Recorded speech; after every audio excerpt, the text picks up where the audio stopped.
அஸ்ஸலாமு அலைக்கும் வரஹ்மத்துல்லாஹி வரகாத்துஹு. பிஸ்மில்லாஹிர் ரஹ்மானிர் ரஹீம்.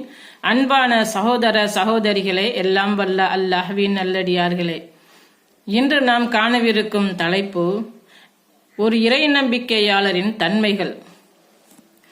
எல்லாம் வல்ல ஏக இறைவனின் நல்லடியார்களே, சகோதர சகோதரிகளே, அல்லாஹ்வையும் அவனுடைய தூதரையும் நம்பிக்கை கொண்டவர்கள் இறை நம்பிக்கையாளர்கள், முஃமின்கள் எனப்படுகிறார்கள்.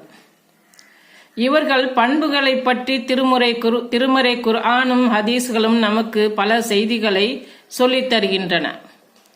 அவற்றைத்தான் இன்றைய செய்தியில் பார்க்க இருக்கின்றோம்.